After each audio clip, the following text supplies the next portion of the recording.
Hero Vajpayee साहब, मैं आपका चाहूंगी कि आप ही को अब ये कटघरे में खड़ा कर रहे हैं और कह रहे हैं कि आप कौन से दूध के दूल्हे हैं। देखिए, हारने के बाद आदमी दूसरों पर आरोप प्रत्यारोप करता है।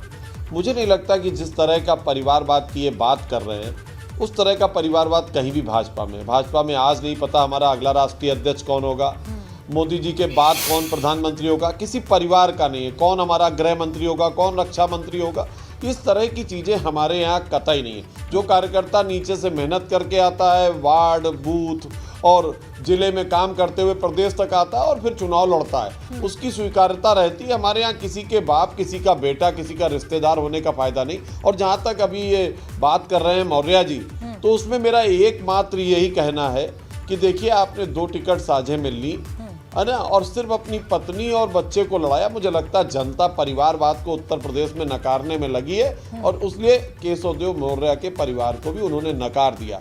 अखिलेश यादव जी ने अपने परिवार से इस बार डर के मारे कोई व्यक्ति खड़ा नहीं किया कि इस परिवार को लोग लगातार नकार रहे हैं, कहीं नकार ना दे, इसलिए नहीं खड़ा किया।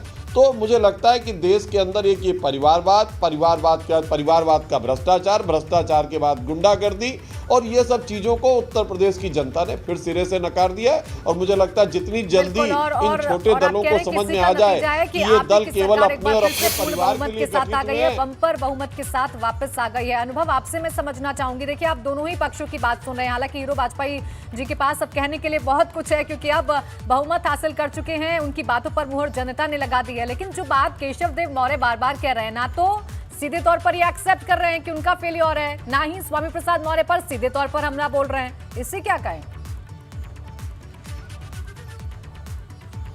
देखिए, अब हार तो हुई है समाजवादी पार्टी की और गठबंधन के साथ अगर आप देखें तो 125 सीटों पर ही सिमट गई है पूरा गठबंधन। तो कहीं ना कहीं तो कमी रह गई। क्या कमी रह गई? अब ये केशवदेव मौर्य अगर समझ रहे हैं तो इनको अखिलेश यादव को बताना चाहिए। क्या अखिलेश यादव के जो सलाहकार हैं उन्होंने ऐसी सलाहें दी जिससे कि ओवर कॉन्फिडेंस हो गया, जो बात केशवदेव मौर्य कह रहे हैं। तो अगर ऐसे सलाहकार हैं तो क्या केशवदेव मौर्य ने बताया कभी कि भाई ये गड़बड़ लोग हैं, इनसे बच के रहिए? अब चूंकि सहयोगी दल रहे हैं तो इनकी भी जिम्मेदारी है कहाँ कमियां रही उस बारे में ये बताएं, अखिलेश यादव को बताएं, जो अन्य लोग हैं उनको बताएं। पर केशवदेव मौर्य अकेले नहीं है जो ये कह रहे हैं कि हम ओवर कॉन्फिडेंस में चलेगा। आपको याद होगा 2 दिन पहले किस तरीके से ओम प्रकाश राजभर ने कहा, हमको तो पहले चरण के बाद ही पता चल गया था कि हम हार रहे हैं। अब बताइए, उनको पहले चरण के बाद ही पता चल गया था। केशवदेव मौर्य कह रहे हैं कि हम ओवर कॉन्फिडेंस में चले गए, हमारा बेहतर इस्तेमाल नहीं हुआ।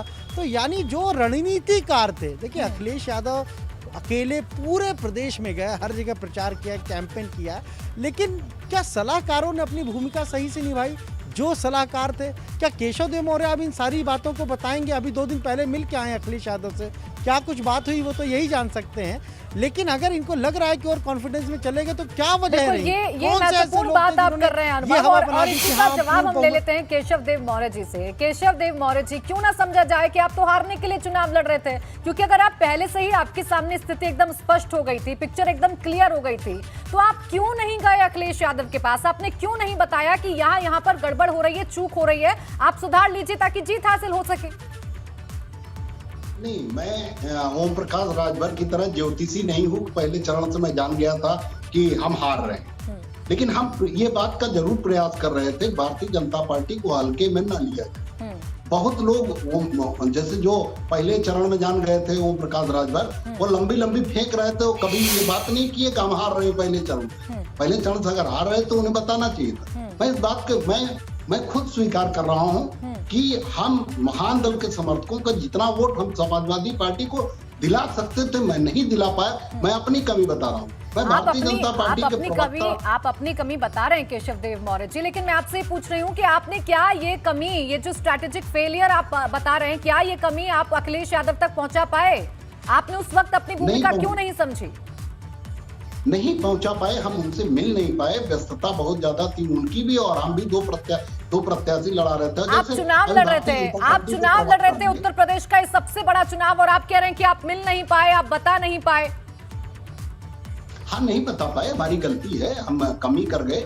और रही जहां तक जैसे भारतीय जनता पार्टी ने कहा, ठीक है केशव देव मौर्य जी, सवाल मेरे पास देखिए समय यहाँ पर खत्म हो रहा है, लेकिन आपकी बातों से तो जाहिर हो गया कि आपको पहले से पता था कि आप लोगों की हार हो जाएगी, लेकिन आप ये बात बता नहीं पाए क्योंकि समय की आपके पास बहुत कमी थी और अखिलेश यादव के पास बहुत कमी थी। हमें पता ठीक है, नहीं था हम हार रहे हैं, लेकिन हम चाहते थे कि पता चल गया था आपको कि ओवर कॉन्फिडेंस में है और स्ट्रेटेजिक फेलियर यहाँ पर हो रहा है। बहुत शुक्रिया आप सभी खास मेहमानों का।